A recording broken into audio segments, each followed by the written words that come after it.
so excited to finally be doing a summer book haul. The last time I did a haul video was almost like a year ago. The books I'm about to show you, some of them I just picked up recently, or I've had them around for months at this point, and I'm just now showing you guys everything. I decided I might as well do this now before I forget, and the list of books that I haven't shown you just get longer and longer.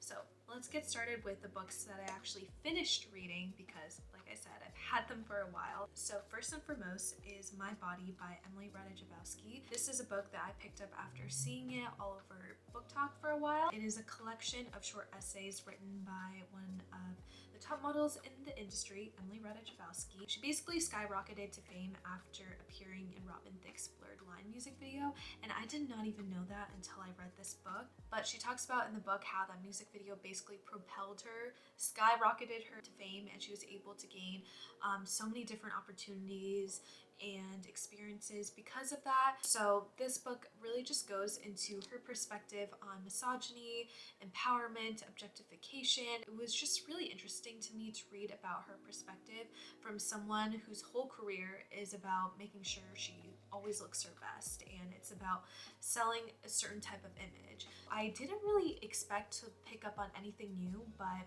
I found myself really learning a lot, and at the same time it was quite relatable as someone that is a woman and often kind of goes through a lot of things that she talks about in this book. If you're interested, check it out. I recommend it. I give it a solid like 4 out of 5. Next is Almond. So this is another book that is pretty popular. It's been around for a bit and I've only seen positive things about it. So I had really high expectations going into this book, and I'm gonna be honest, I feel like they weren't really met.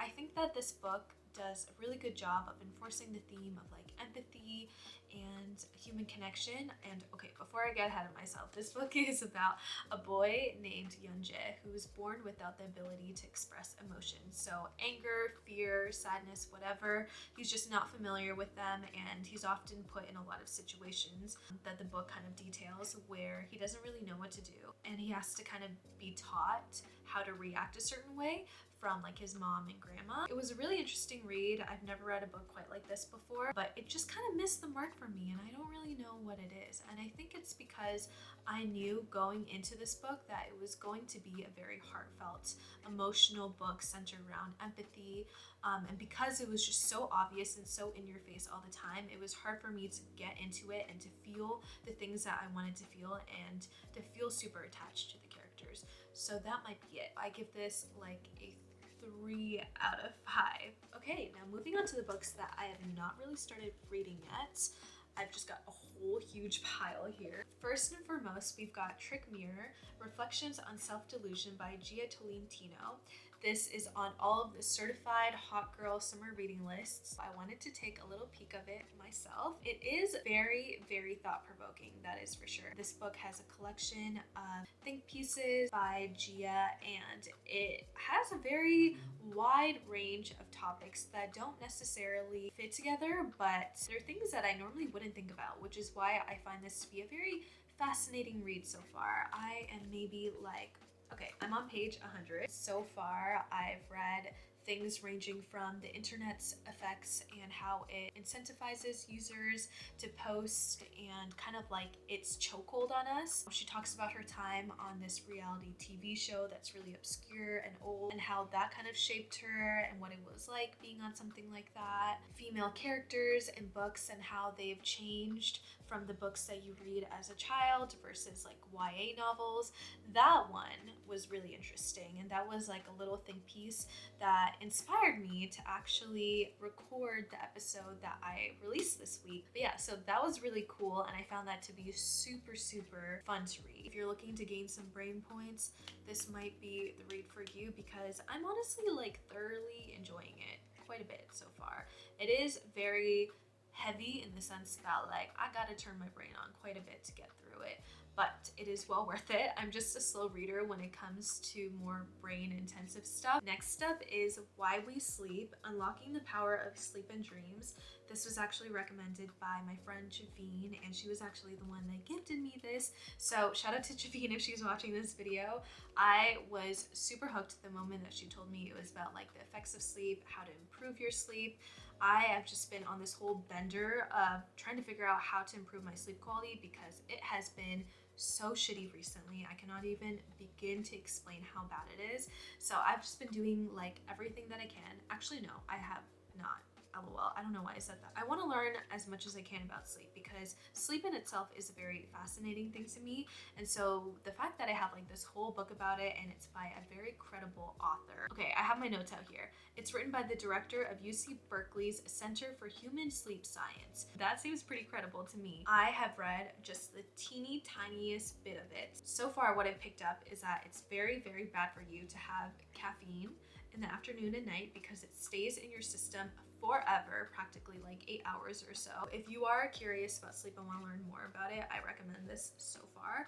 First, we've got Uncanny Valley, which is a memoir by Anna Wiener. I honestly don't even know why I picked up this book, but I picked it up during a period in my life where I wanted to learn more about startup culture, and that was mainly because I was interning at a startup, and I've actually interned at many startups in the past. It's about this girl named Anna Wiener who moves from New York to San Francisco to go work at a big data startup in Silicon Valley.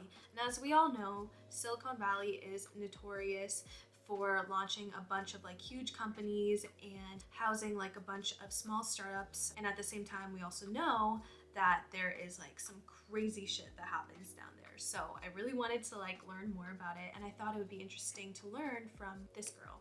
I have no idea who she is. Next, I've got Devil House. I wanted to read this because I was just perusing on Goodreads one day and I was just looking for new books to read, and I saw the synopsis for this book, thought it was super interesting, and decided why not. It's a fictional tale about a true crime writer that decides to move to like this house that has had this history of like crazy murders, and he wants to like delve into the background and history of it, and he's doing like all this research. So in the middle of that research, he uncovers something like really crazy and wild, and that's supposed to be kind of like the whole plot to this book. This was actually one of the gifts that my boyfriend got me for Valentine's Day, so shout out to him. He found this on my Goodreads TBR list, and I have yet to read it. This book I just got recently, and I am so excited. I remember seeing this book like way back when, maybe like years ago, and I thought it was so interesting because it's about this family with 12 kids, and half of them are diagnosed with schizophrenia. Now, I've never read any like non-fictional pieces about schizophrenia. I don't know too much about it, so I am really intrigued by this, and I just want to know more about it in general. It just kind of like talks about what it was like growing up in their house, the violence and abuse and things that they faced, so very interested. Next, we've got The Graveyard Book by Neil Gaiman.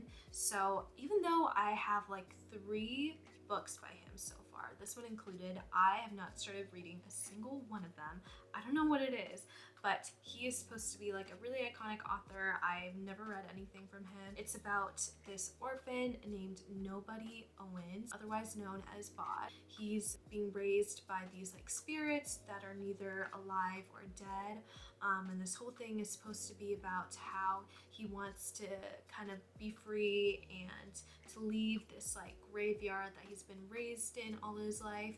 But in order to do that, he has to face the murderer that actually killed everyone in his family. So I was like, this is a really interesting premise. But if I'm gonna be honest with you, I was initially really curious about it because I saw the cover of this book and was like, this is such a pretty cover. So yes, sometimes I do judge books by its cover. Next is Skinship. I am really excited to read this because a lot of people say that if you enjoyed Pachinko, this is right up there and it should be kind of like in the same vein. I read Pachinko like a while back, and I can easily say that it's like one of my top books for this year.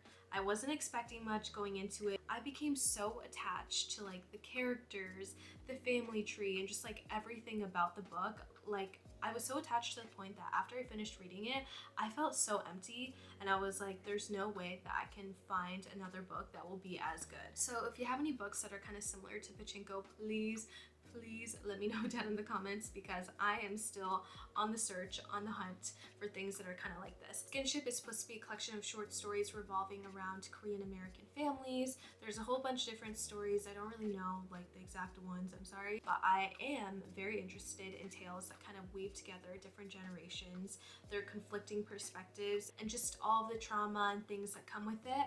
As someone that has been raised under the roof where there are multiple generations living under it, it's very relatable to me to read stories like this. Last but certainly not least, we've got The Spirit Catches You and You Fall Down, Among Child, Her American Doctors, and the Collision of Two Cultures.